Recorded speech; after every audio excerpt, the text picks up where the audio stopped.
Hi guys, welcome to Sano's kitchen and lifestyle. Today special. இன்றைக்கி நாங்கள் புட்லூர் கோயிலுக்கு பொங்கல் வச்சுருந்தோம். ஆடி மாதம் ஃபர்ஸ்ட்டு வீக்கே நான் பொங்கல் வச்சுருந்தேன். இந்த மந்த் ஃபுல்லாகவே ரொம்ப பிஸியாக இருந்ததால் வீடியோ நிறைய எடிட் பண்ண முடியலங்க. அப்பப்போ வீட்டில் புடவை படைச்சது, கூழ் ஊற்றுனது, அம்மா வீட்டில் அப்படி இப்படின்னு சொல்லி நிறைய விலாக்ஸு ஷார்ட்ஸுன்ட்டு எடிட் பண்ணிவிட்டு, ஸோ நம்ம பொங்கல் வச்ச வீடியோ விலாக் எடிட் பண்ணவே மறந்தாச்சு. ஸோ அது இன்றைக்கி வீடியோ பார்த்துடலாம். நான் ஆல்ரெடி ஆடி மாதம் முடிஞ்ச பிறகு தான் இந்த வீடியோவே எடிட் பண்ணி வாய்ஸ் அவுட் கொடுத்தேன். So anyway sorry, really very very sorry. என்னால் அப்போவே உடனே சடனாக ஒன்று ஒன்றா என்னால் பண்ண முடியலை. ரொம்ப ரொம்ப ஒர்க் டென்ஷன் அதிகமாக இருந்துச்சுங்க. ஸோ அதுக்கப்புறம் நடுவில் காவியா பர்த்டே அது இதுன்னு சொல்லி நிறைய வந்ததுனால என்னால் முடியல. ஸோ வாங்க இன்றைக்கி புட்லூர் கோயிலுக்கு பொங்கல் வைக்க நாங்கள் எப்படியெல்லாம் போனோம், புட்லூர் கோவில் எப்படி இருக்குது, என்ன விஷயம்லாம் மாற்றிருக்காங்க அப்படிங்கிற எல்லா விஷயத்தையுமே இந்த விளாகில் நீங்கள் பார்த்துடலாம். வாங்க வீடியோக்குள்ளே போகலாம். ஃபர்ஸ்ட்டு நான் பொங்கல் வைக்கிறதுக்கு 1 kg இந்த பொங்கல் பாத்திரம் தான் நான் எப்பயுமே வருஷம் பொங்கல் வைக்கிறது. 1 kg, அதாவது 3/4 கிலோ அரிசியும் 1/4 கிலோ பைத்தம்பருப்பும் போட்டு பைத்தம்பருப்பை நல்லா வறுத்துட்டு நான் ஒரு 1 hour பிஃபோரே ஊற வச்சாச்சு. ஊற வச்சுட்டு அந்த பாத்திரத்தில் கொஞ்சமாக தண்ணி வச்சு பொங்கல் பானை எடுத்துட்டாச்சு. பொங்கல் பானை வைக்கிறதுக்கு தேவையான ஐட்டம்ஸ் எல்லாமே எடுத்துட்டாச்சு. நான் நடுவில் உங்களுக்கு நிறைய டிப்ஸ் சொல்கிறேன், அதை ஃபாலோ பண்ணிக்கோங்க. நாங்கள் ஃபஸ்ட்டு மதியமே, அதாவது ஒரு 2:30 3 o'clockலையுமே கிளம்பிட்டோம். ஏன்னா டெய்லி ஈவினிங் மழை பெய்ய ஆரம்பிச்சிருச்சு அந்த டைமில். ஸோ அதனால் கொஞ்சம் சீக்கிரமாக, நம்ம பெரிய பாத்திரமாக வச்சுக்கோமா, வேக லேட் ஆகும், நாங்கள் கொஞ்சம் பிஃபோராக கிளம்பிட்டோம். நாங்கள் கார் எடுக்கல, பைக் தான் எடுக்கிறோம். அங்கே புட்லூர் கோயில் கிட்டற ரொம்ப கஜகஜன்னு இருக்கும். ஸோ அதனால் கார் எடுக்கல. காவியா சிவன்யா அவங்க தாத்தா ஒரு பைக்கு, நான் இவர் ஒரு பைக்கு, பொங்கல் பானை அதை பேக் எல்லாம் நாங்கள் எடுத்துக்கிட்டோம். ஸோ கிளம்பியாச்சு. பார்த்திங்கன்னா முன்னாடி எல்லாம் பார்த்தீங்கன்னா அங்கே புட்லூர் கோயிலுக்கு போகக்கூடிய அந்த ரூட்டு, அந்த வழி கொஞ்சம் கரடு முரடாக இருக்கும். இப்போ நல்ல டெவலப் ஆகிடுச்சிங்க. பார்த்தீங்கன்னா இதெல்லாம் கட்டி, பிரிட்ஜ் எல்லாம் கட்டி, ரோடெல்லாம் சூப்பராக பக்கவாக போட்டு வச்சுருக்காங்க. நல்லா இருந்துச்சு.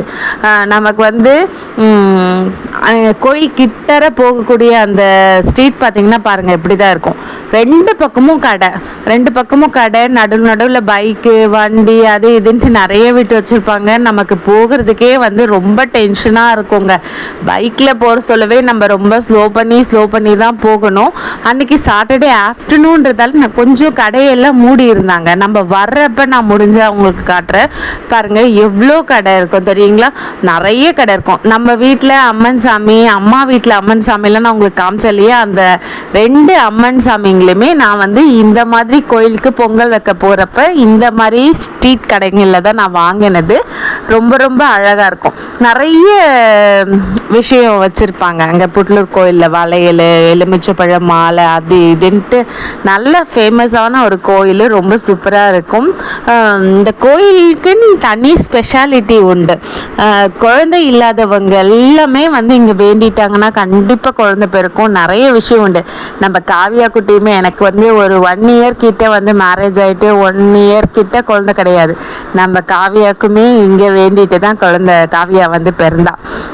ஸோ பொங்கல் வைக்க ஸ்டார்ட் பண்ணியாச்சு. பார்த்திங்கன்னா இப்போ நம்ம சீக்கிரமாக வந்ததுனால ஃபஸ்ட்டு விட்டுட்டு செகண்ட் அடுப்பு, அதாவது சாமிக்கு கோயிலுக்கு எதிர இருக்கக்கூடிய அந்த அடுப்பு நமக்கு கிடச்சிது. அன்றைக்கி காலியாக இருந்துச்சு. எப்போ வந்தீங்கனாலுமே பயங்கர க்ரௌடாக தான் இருக்கும். நாங்கள் இந்த டைம் லாஸ்ட் இயர் வந்தப்பயே கொஞ்சம் லேட் ஆச்சு, ரொம்ப கஷ்டப்பட்டோம். ஸோ இந்த இயர் நம்ம கொஞ்சம் சீக்கிரமாக வந்துடணுன்ட்டு மொத்தமே நாங்கள் முன்கூட்டியே ப்ரிப்பரேஷன்லாம் பண்ணி வச்சுருந்தேன். மார்னிங் அவர் ஆஃபீஸ்க்கு வர சொல்லிட்டாங்க. அது கொஞ்சம் டென்ஷனாக ஆகிடுச்சு. அவர் ஆஃபீஸ்க்கு போயிட்டு வந்த பிறகு, ஆஃப்டர்நூன் வந்த பிறகு தான் நாங்கள் கிளம்பி வந்தோம். ஸோ இந்த கோவிலோட குளத்தங்கரை பார்த்திங்கன்னா இதுதாங்க, ரொம்ப அழகாக இருக்கும். குளத்தங்கரைக்குள்ளே யாரும் அலவுட் கிடையாது. நாங்கள் பொங்கல் வைக்கிறதுக்காக இந்த கேஸ் மேடை, பொங்கல் மேடை அமைச்சிருக்காங்க இல்லையா, அதுக்குள்ளே இருந்து இந்த குளத்தங்கரையை எடுத்தோம்.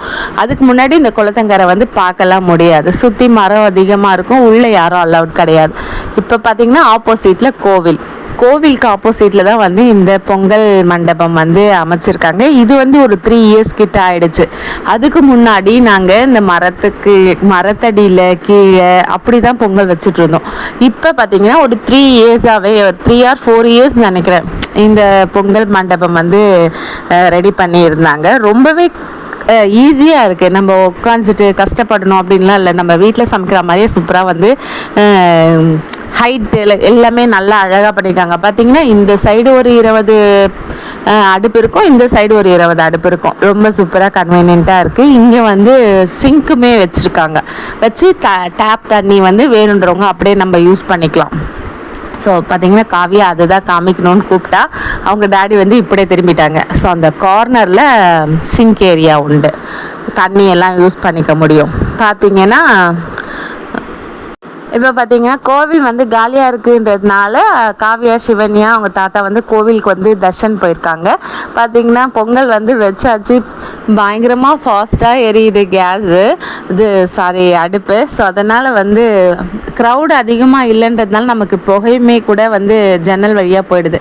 இப்போ எதிரில் பார்த்திங்கன்னா அம்மன் சாமி கோவில் எவ்வளோ அழகாக இருக்குல்ல. பார்த்திங்கன்னா இது நம்ம ஊரை வச்சு நம்ம வச்சதுனால எப்பயுமே நீங்கள் பொங்கல் வைக்கிறீங்க அப்படின்னா அப்போ போயிட்டு அங்கே போய் அரிசி கழுவி அரிசி கடைஞ்சி அதுக்கப்புறம் தான் அடுப்பு பற்ற வைப்பாங்க. ஸோ இது வந்து ஏன் வீட்டில் பண்ண என்ன வேணாங்குதா அப்படிங்கிற மாதிரி ஒரு 1 hour பிஃபோர் வந்து நாங்கள் வந்து இப்போல்லாம் நிறைய பேர் வந்து பொங்கலை வீட்டில் கேஸ்லேயே வச்சு எடுத்துகிட்டு வந்து சாமிக்கிட்ட வச்சு தீபார்த்தனை காட்டுறாங்க. ஸோ நம்ம வந்து பாரம்பரியமாக இந்த மாதிரி பொங்கல் வந்து அங்கே கோவிலில் போயிட்டு வச்சு நம்ம பண்ணால் அது கோவில் மண்ணை மிதித்து ஒரு விஷயம் பண்ணுறப்ப அது ரொம்ப புனிதமாக இருக்குது. ஸோ அதனால் அங்கே போயிட்டு பண்ணுறோம். இது அதுக்குள்ளே வந்து இவங்க காவியா அவங்க டேடி வந்து உள்ள கோயிலுக்குள்ளே போய் தர்ஷன் பார்த்துட்டு ஒரு விசிட் வந்து நான் வீடியோலாம் எடுத்துகிட்டு வந்துடுறேன், அப்புறம் ஈவினிங் நைட் ஆகிடுச்சுன்னா உங்களுக்கு வந்து வெளிச்சம் இருக்காது அப்படின்னு சொல்லிட்டு அவர் போயிட்டு வந்து கோயிலுக்குள்ளார போயிட்டு ஒரு ரவுண்டு வந்து வீடியோ எடுத்துகிட்டு வந்தாச்சு. கோயிலுக்குள்ளார பார்த்திங்கன்னா சாமி வந்து மூலஸ்தானத்தில் வந்து க்ரௌடு தான் இருக்கும், எப்பயுமே க்ரௌடு தான் இருக்கும். வெளியேற பார்த்திங்கன்னா ஃபுல்லாக இந்த கம்பிக்கெல்லாம் ஃபுல்லாக க்ரௌடாக இருக்கும், பயங்கர க்ரௌடாக இருக்கும். இந்த டைம் நாங்கள் போன அன்னைக்கு மட்டும்தாங்க க்ரௌடு இல்லை, முந்தின நாள் சரியான ஜனம். ஸோ கோயில் வந்து பார்த்திங்கன்னா சூப்பராக இருக்குங்க. இந்த சாமி வந்து ப்ரெக்னென்ட் நிலமையில் இருப்பாங்க. ப்ரெக்னென்சி டைமில் வந்து இருக்கிற அந்த ஒரு இதில் தான் வந்து இந்த கோயில் மூலஸ்தானம் அமைஞ்சிருக்கும். இந்த கோயிலில் வந்து என்னெல்லாம் நம்ம வேண்டுமோ அதெல்லாம் நிறைவேறுங்க, நிச்சயமாக நிறைவேறும். நெக்ஸ்ட் இயர்க்குள்ளே பார்த்திங்கன்னா அதுக்குள்ளரவே கடை நம்ம பொங்கல் வந்து பொங்கிடுச்சு. பார்த்திங்கனாலே தெரியும், அது என்னன்னே தெரிலங்க. திடீர்னு தீப்பற்றி எரியுதுன்னு சொல்கிற மாதிரி தீப்பூச்சி எரியுதுன்ற மாதிரி எங்களோட பொங்கல் பானை பாத்திரமே கருகிடுச்சு. அந்த அளவுக்கு கடகடன்னு எரியுது. எனக்கு ஒன்றுமே என்ன பண்ணுறதுனே தெரியல, அவ்வளோ ஸ்பீடாக எரியுது, கையெல்லாம் வைக்கவே முடியல. சரி ஓகே என்னெல்லாம் நடக்குதோ நடக்கட்டும்னு சொல்லிட்டு நான் அப்படியே அமைதியாக பார்த்தேன். அதுக்கப்புறம் நல்லா சூப்பராக வந்து பொங்கல் வந்து பொங்கிடுச்சு. வெளியெல்லாம் நெருப்பு வந்து எரிய ஆரம்பிச்சிச்சு. அந்த கரண்டி விட்டு நமக்கு இது பண்ணக்கூட முடியலை, அவ்வளோ அனல் வீசுது. இப்போ அவர் ஸ்மைல் பண்ணுன்னு சொல்கிறாரு, பட் என்னால் ஸ்மைல் பண்ண முடியல. அப்புறம் கொஞ்சம் அடங்கின பிறகு காவியா வந்து எல்லா லேடிஸுக்குமே பொங்கல் வைக்கிறோம் அப்படின்னு அதெல்லாம் கிளறி விடணுன்றதெல்லாம் ரொம்ப ஆசை. ஸோ அதனால் காவியா வந்து என்கிட்ட கேட்டா, மம்மி இப்போ தான் கொஞ்சம் நெருப்பெல்லாம் அடங்கிருச்சுல, நான் ஒரு வாட்டி பண்ணுறேன் மம்மி அப்படின்னு சொல்லி சொன்னால் சரி ஓகே அப்படின்னு சொல்லிட்டு காவியா கிட்ட வந்து கரண்டி கொடுத்தாச்சு. அவன் தள்ளி நின்று தான் பண்ணிகிட்ருக்கா. இது பாருங்கள், உசுமா பாருங்களேன் என்ன பண்ணுது. எல்லா லேடிஸும் கரண்டி எடுத்து பொங்கல் கலர்றாங்கன்னா இது வந்து அடுப்பில் எரிய கட்டையை எடுத்து நெருப்பு அணைச்சிட்ருக்கு. அதுக்கப்புறம் மாமா வந்து என்ன சொல்லிட்டாங்க, அந்த தண்ணியே வந்து கொஞ்சம் எடுத்து கட்டை மேலே ஊற்றிட்டு நெருப்பு அடங்கிடும் அப்படின்னு சொல்லிட்டு அந்த மாதிரி பண்ணாங்க.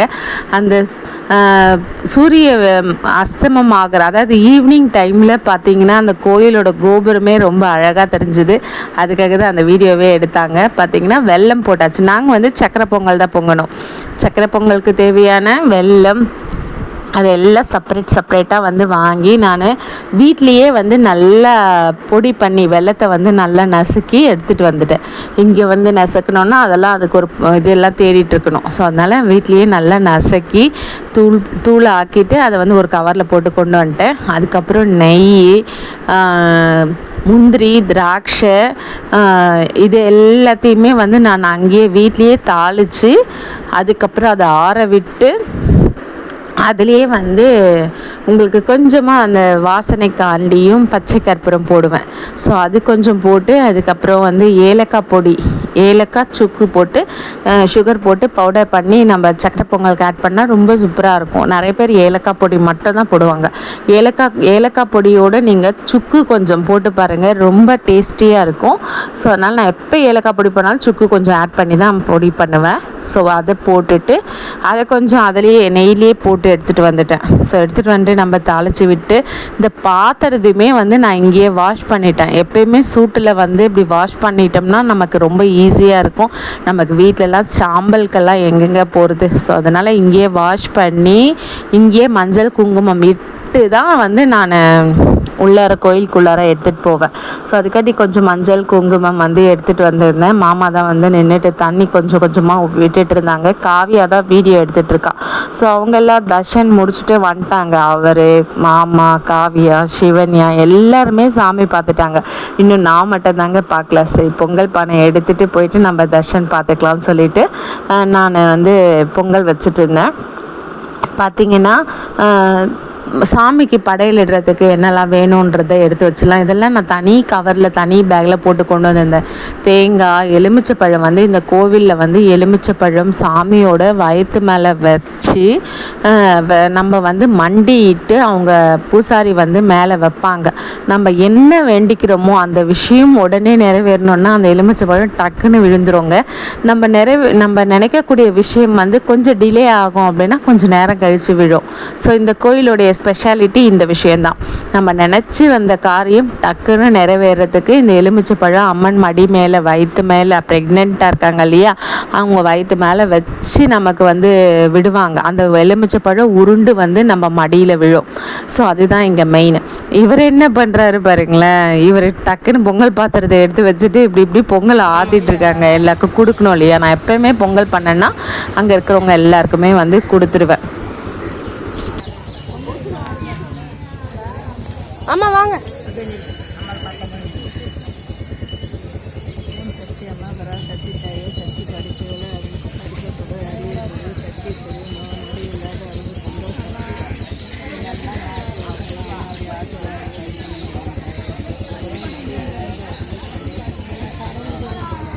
செய்கிற தொழில நல்லா இருக்க வேண்டிய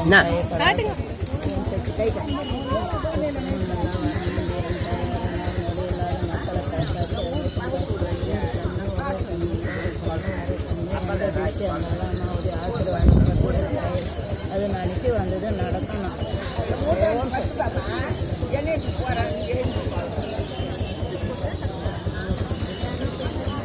காலில் மாரி லெஃப்ட் காலில் மாரி பொறுமையாக மாரி ஓம் சக்தி பிச்சு பண்ணுமா அவ்வளோ. எப்பயுமே இந்த கோவிலில் கோயிலுக்கு முன்னாடி நிறைய பேர் நின்றுட்டுருப்பாங்க. அவங்கக்கிட்ட ஒரு 10 ருப்பீஸோ 20 ருப்பீஸோ கொடுத்தோம்னா அவங்க எலுமிச்சைப்பழம் வந்து நம்ம ஃபேமிலியோடு நிற்க வச்சு சுற்றி போட்டு அனுப்புவாங்க உள்ளார. ஸோ அதை தான் அவங்க பண்ணிகிட்டு இருந்தாங்க. அதுக்கப்புறம் நான் எக்ஸ்ட்ரா எலுமிச்சைப்பழம் எதுக்கு எடுத்துகிட்டு வந்தேன்னா, நம்ம நினச்ச விஷயம் நிறைவேறணும்னா இந்த 3 வேல் இருக்குது இல்லையா, அதில் எதில் வேணாலுமே நம்ம நினச்சிட்டு அதை குத்தி விட்டுருவாங்க. ஸோ அந்த சாரெல்லாம் அப்படியே கீழே விட்டுருவாங்க. ஸோ அதை வந்து பண்ணிகிட்டு இருந்தோம். இங்கே கோயிலில் நிறைய விஷயங்கள் மாற்றிட்டு இருக்காங்க. தேங்காய் உடைக்கக்கூடிய அந்த இது வந்து இயந்திரம் வந்து இந்த சைடு வச்சுருந்தாங்க. பார்த்திங்கன்னா இப்போ தூக்கி அதை செவத்துக்கு ஓரமாக வச்சுட்டு தேங்காய் உடைச்சி கொடுக்கணுன்னா 10 ருப்பீஸ் தரணும் அப்படின்னு சொல்கிறாங்க. ஸோ கோயிலுக்குள்ளார வந்து நம்ம தேங்காய் உடைக்கிறதுக்கு வந்து அவங்களுக்கு காசு கொடுக்கணும் அப்படிங்கிறது கிடையாது. அது கோயிலே வந்து கோயில் மெயின்டெனன்ஸ் பண்ணக்கூடியவங்களே வந்து அதெல்லாம் வாங்கி போட்டு வச்சுருக்காங்க. பட் ஆனால் இது தேவையில்லாத வேலை தான். நிறைய பேர் வந்து கோயிலுக்குள்ளார போகிறப்ப நிறைய சேஞ்ச் இல்லாமல் இருக்கும், நிறைய விஷயம் இருக்கும். பட் இது வந்து அவங்க கம்பல்சரி கொடுத்தாகணும், 20 ருபீஸ் கொடுத்தாகணும் அப்படின்னாங்க. நாங்கள் 10 ருபீஸ் கொடுத்துட்டு நாங்கள் வந்துட்டோம். அதுக்கப்புறம் பார்த்திங்கன்னா இங்கே வந்து விளக்கு ஏற்றுற இடத்துல வந்து நம்ம நினச்ச காரியம், அதாவது நினச்ச விஷயங்கள் நிறைவேறதுக்கு சாமி முன்னாடி விளக்கேற்றுவோம். ஸோ அது வந்து கொடி மரத்துக்கு முன்னாடி வச்சுருந்தாங்கங்க. இந்த விளக்கு ஏற்றக்கூடிய அந்த ஸ்டாண்டு வந்து கொடி மரத்துக்கு முன்னாடி முன்னாடியே வச்சுருந்தாங்க. இப்போ வந்து கொடி மரத்துக்கு பின்னாடி எடுத்து வச்சிட்ருக்காங்க. ஸோ அங்கே அதுவுமே வந்து கீழெல்லாம் வைக்கக்கூடாது, இந்த ஸ்டாண்டுக்குள்ளார தான் வைக்கணும் விளக்கு ஏற்றுறது. ஸோ நாங்கள் வந்து 3 அகல் எடுத்துகிட்டு வந்திருந்தோம். எடுத்துகிட்டு வந்து விளக்கு ஏற்றலாம் அப்படின்னு சொல்லி காவியா ஒன்று, சிவன்யா ஒன்று, நான் ஒன்று. அங்கே பாருங்கள் எவ்வளோ டென்ஷன் ஆகுது பாருங்கள் சிவன்யா, இதை நான் பண்ணணும் அதை நான் பண்ணணும் அப்படின்னு சொல்லிட்டு. ஸோ இங்கே தான் வச்சு நான் எப்பயுமே விளக்கு ஏற்றிட்டு மாவிளக்கு வந்து ஏற்றிட்டு போகுவேன். பார்த்திங்கன்னா மாவிளக்கு வந்து நிறைய டைம் வந்து இங்கேயே ஏற்றிட்டு இங்கேயே குளிர வச்சுட்டு தான் நம்ம எடுத்துகிட்டு போக முடியும். உள்ளே வந்து கோயிலுக்குள்ளார மூலஸ்தானத்துக்குள்ளே நிறைய ஃபேனு ஏசின்னு போயிட்டுருக்கும். ஸோ அதனால் வந்து விளக்கு வந்து அமர்ந்துடும். ஸோ அதனால் இங்கே எல்லாருமே அப்படி தான் பண்ணுவாங்க. நாங்கள் இந்த டைம் வந்து கொஞ்சம் கிளைமேட் வந்து சில் கிளைமேட்டாக இருந்ததால் உள்ளார வந்து நிறைய ஃபேன்லாம் போடலை. ஸோ அது வந்து எங்களுக்கு ப்ளஸ்ஸாக இருந்துச்சு. நாங்கள் வந்து சூப்பராக வந்து விளக்கு வந்து இங்கேயே ஏற்றிட்டு அதுக்கப்புறம் சாம்பிராணி எல்லாம் கொளுத்திட்டு பொங்கல் பானையை எடுத்து வச்சு சாமிக்கு அம்மனுக்கு வந்து ஒரு கப்பு ஈசந்திரம் கப்பில் வந்து பொங்கல் வந்து கொஞ்சம் எடுத்து நான் அங்கே வச்சுட்டேன். நம்ம இதெல்லாம் சாமியெல்லாம் கும்பிட்டுட்ட பிறகு அந்த கோயிலில் இருக்கக்கூடிய மாட்டுக்கோ ஏதாவது ஒன்றுத்துக்கு வந்து இந்த பொங்கல் நம்ம வச்சு படைக்கக்கூடிய பிரசாதத்தை அங்கே இருக்கிற எதுக்காவது ஒன்றுத்துக்கு அவங்க கோயிலில் வந்து எடுத்து வச்சுருவாங்க. ஸோ அதனால் நான் பொங்கல் வந்து எடுத்து அங்கே வச்சுட்டு வந்தேன். ஃபஸ்ட்டு அம்மனுக்கு வந்து வச்சுட்டோம். அதுவுமே அங்கே கொடி மரத்துக்கு முன்னாடி தான் வச்சு நாங்கள் தீபாரத்தனை காட்ட முடியும். இப்போ வந்து இந்த டைமுக்கு வந்து கொடி மரத்துக்கு பின்னாடி தான் எல்லாமே வந்து நகர்த்திருக்காங்க. ஸோ இது வந்து இதுவும் நல்ல இது தான். கிட்டக்க வந்து போயிட்டு ஜகஜகன்னு வந்து க்ரௌடு இருக்கிறதுக்கு எல்லாமே இப்படி வெளியே பண்ணிவிட்டு அதுக்கப்புறம் நம்ம போகிறது பெஸ்ட்டு தான். இப்போ வந்து நாங்கள் போகிறது வந்து ஸ்பெஷல் தர்ஷன். ஸோ அந்த சைடே விட்டுருந்தாங்க. இது வந்து 200 ருபீஸ் வந்து ஒரு சம் பர்சனுக்கு 200 100 அந்த மாதிரி ஸ்பெஷல் தர்ஷனுக்கு விடக்கூடிய அந்த வழி தான் இது. ஸோ வந்து நாங்கள் வந்து கோயிலுக்குள்ளார தர்ஷனுக்கு வந்து போயாச்சு. பார்த்திங்கன்னா சிவன்யா தான் வந்து மாவிளக்கு வந்து வச்சிட்ருக்கா. காவியா வந்து இந்த தேங்காய் பூ பழம் இதெல்லாம் இந்த பிளேட் வந்து வச்சுருக்கா. பார்த்திங்க ஃபேன் போதுன்னு சொல்லிட்டு கொஞ்ச நேரம் வெயிட் பண்ணி எனக்கு முன்னாடி அங்கே நிற்கிது சிவன்யா. அது பாருங்கள் குடுகுடுன்னு எடுத்துகிட்டு போயிடுச்சு. அந்த ஃபேன் கிட்ட கை இப்படி வச்சு அவள் தான் வந்து மாவிளக்கு எடுத்தா. ஸோ நம்ம வீட்டில் பொம்பளை பிள்ளைங்க இதெல்லாம் ஆசைப்படுறாங்க. உள்ளே போயிட்டு நாங்கள் எலுமிச்சை பழம்லாம் வச்சு இது பண்ணிவிட்டு சாமியெல்லாம் கும்பிட்டுட்டு அவங்க வந்து வளையல் கொடுப்பாங்க. சுமங்கலிங்களுக்கு மேரேஜ் ஆகாதவங்களுக்கு அவங்களுக்கெல்லாம் வந்து அங்கே சாமிக்கு வந்து எல்லாருமே வந்து போகிறப்ப வளையல் வாங்கிட்டு போயிட்டு அங்கே சாமிக்கு ப்ரெக்னெண்ட்டாக இருக்காங்க இல்லையா அந்த சாமிக்கு வந்து பூ முடிப்பாங்க. குழந்தை பிறக்காமல் இருந்துச்சுன்னா நான் உனக்கு பூ முடிக்கிறேன்னு வேண்டிகிட்டா குழந்தை பிறக்கும். நிறைய விஷயங்கள் உண்டுங்க. அந்த கோயிலை பற்றி சொல்லணுன்னா சொல்லிகிட்டே போகலாம். ஸோ வந்து அந்த வளையல் கொடுத்தாங்க. ஸோ அதை வந்து நான் உட்காந்து ஃபஸ்ட்டு வளையல் போட்டுட்டு குங்குமம்லாம் இட்டுட்டு நாங்கள் வந்து செஞ்ச சக்கரை பொங்கலை ஃபுல்லாக்குமே எல்லாத்தையுமே நாங்கள் வந்து எப்போவுமே வருஷம் அங்கேயே கோவிலில் எல்லாருக்கும் கொடுத்துட்டு வந்துடுவோம். ஸோ வந்து அதை உட்காந்து நான் கப்பு வாங்கிட்டு போயிருந்தேன். ஸோ அதில் வச்சு ஒவ்வொருத்தருக்காக கொடுக்குறேன். ஸோ சுட இருந்துச்சு. அவர் மாமா வந்து கொஞ்சம் ஆற்றுனாங்க, கொஞ்சம் தூக்கி மேலே போட்டால் அது கொஞ்சம் ஹீட் குறையோன்னு பண்ணாங்க. பட்டு நாங்கள் உள்ள கோயிலுக்கெல்லாம் போயிட்டு வரதுக்குள்ளே திட்டமான ஒரு மீடியம் ஹீட்டில் இருந்துச்சு சாப்பிடக்கூடிய அளவுக்கு. ஸோ அதனால் வந்து எல்லாருக்குமே அங்கே கொடுத்தாச்சு. எல்லாருமே வந்து வாங்கி சாப்பிட்டாங்க.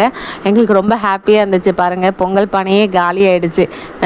கொஞ்சமாக இருந்துச்சு. அது வரைக்கும் நாங்கள் அங்கேயே உட்காந்து எல்லோரும் ஃபேமிலியாக வந்து கொஞ்சம் சாப்பிட்டுட்டு அங்கேருந்து கிளம்பியாச்சு. கிளம்பின பிறகு வர வழியில் ஆந்தி வேல வந்து இங்கே வந்து பஞ்சமுக ஆஞ்சநேயர் கோவில் ஒன்று இருக்குங்க. நம்ம கார் வாங்கினா பைக் வாங்கினா எல்லாத்துக்குமே நம்ம இங்கே தான் போயிட்டு பூஜை பண்ணுவோம். இங்கே திருவள்ளூரில் இருக்க எல்லாருமே வந்து இங்கே தான் வந்து பூஜை பண்ணுவாங்க. அந்த சாமி வந்து ரொம்ப அழகாக இருப்பாங்க. ஆஞ்சநேயர் ஆஞ்சநேயர் கோவில் இது. 5 முகம் இருக்கும் ஆஞ்சநேயருக்கு. நாங்கள் ஃபர்ஸ்ட் டைம் கார் வாங்கினப்போ, ஃபர்ஸ்ட்டு சின்ன கார் வாங்கினப்பவும் சரி, இப்போ பெரிய கார் வாங்கினப்பவும் சரி, நாங்கள் இங்கே தான் பூஜை பண்ணோம். ஸோ அதை முடிச்சுட்டு அங்கேருந்து வந்து இங்கே பக்கத்தில் இருக்கக்கூடிய சிவா விஷ்ணு கோவிலில் வந்து அம்மனுக்கு வந்து பூ முடிச்சிருக்காங்க. மலையல் மாலைலாம் போட்டு நல்லா அழகாக அலங்காரம் பண்ணியிருந்தாங்க. ஸோ அதெல்லாம் பார்த்துட்டு அதுக்கப்புறம் ஜலநாராயணனை போய் நாங்கள் சாமி கும்பிட்டுட்டு எல்லாம் முடிச்சுட்டு தான் நாங்கள் வீட்டுக்கே வந்தோம். பாருங்கள் ஜலநாராயணன் எவ்வளோ அழகாக இருக்காங்க பாருங்கள், சூப்பராக இருக்கும். நான் டைம் கிடைக்கிறப்ப கண்டிப்பாக இந்த கோயிலுக்கு வாங்க. ரொம்ப அழகாக ரொம்ப சூப்பராக இருப்பாங்க. இப்போ பெருமாள் சாமி சிவா விஷ்ணு கோவில் திருவள்ளூர் போட்டிங்கனாலே கூகுளில் சர்ச் பண்ணிங்கனாலே உங்களுக்கு அந்த லொக்கேட் காமிச்சிடும். ஸோ எனிவே அன்றைக்கி ஃபுல்லாக நாங்கள் இப்படி தாங்க இருந்தோம். அன்றைய டே ஃபுல்லாக எங்களுக்கு இப்படி தான் ஜாலியாக போச்சு. ரொம்ப ஹாப்பியாக இருந்துச்சுங்க. எனிவே இந்த வீடியோ பிடிச்சிருக்குன்னு நினைக்கிறேன். இந்த வீடியோவில் நிறைய புட்லூர் கோயிலை பற்றி நிறைய விஷயங்கள், நிறைய டீட்டெயில்ஸ் வந்து உங்களுக்கு சொல்லியிருப்பேன். எனிவே இந்த வீடியோ உங்களுக்கு பிடிச்சிருக்குன்னு நினைக்கிறேன். இந்த வீடியோ உங்களுக்கு பிடிச்சிருந்தா லைக் பண்ணுங்கள், ஷேர் பண்ணுங்கள், கமெண்ட் பண்ணுங்கள், சப்ஸ்கிரைப் பண்ணுங்கள். வேறு ஒரு வீடியோவில் நான் உங்களை பார்க்குறேன். தேங்க்யூ ஃபார் வாட்சிங். Bye bye. இது வரைக்கும் எங்கள் வீடியோவை பொறுமையாக பார்த்ததுக்கு ரொம்பவே தேங்க்ஸ். தேங்க்யூ ஃபார் வாட்சிங். Bye by.